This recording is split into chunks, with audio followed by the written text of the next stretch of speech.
Hello, I'm Dr. Graham Teague. This is a brief video to demonstrate two very simple techniques that you can use now to see if you have spinal imbalances. Now it's these imbalances that cause your pain, whether you have low back pain, sciatica, neck or even upper back pain.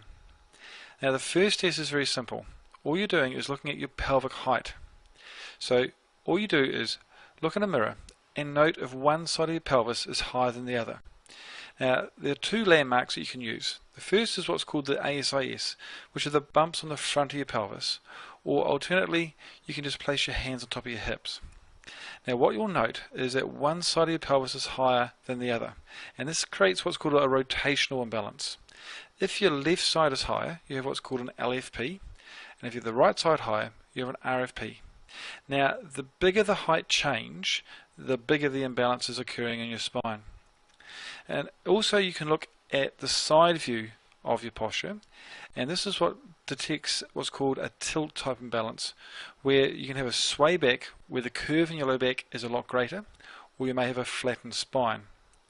Now it's the pelvis which is the foundation of your spine, and it's the imbalances that are centered around here that can create pain throughout your spine, causing both muscle as well as joint tension. Now, a second test that you can use, which also confirms these imbalances, is what's called a straight leg raise.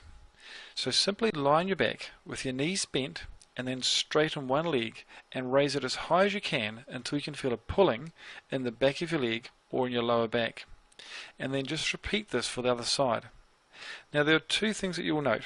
First that you may find is you can lift one leg higher than the other side. Now if this is the case, then again it confirms that you have a rotational imbalance. Secondly, people should be able to lift their leg up to almost 90 degrees. Now if you find that you can't lift your leg up to 90 degrees, and if both your legs are similar, then you may have those tilt type imbalances. But these two simple tests indicate that there are imbalances in your spine. Now the greater the change, the more the imbalance. If there's minimal change, then it means that your pain is very simple and very quick to remove. If the imbalances are greater, then pain is still very simple to remove, but it will take a small amount of time to return your spine to balance.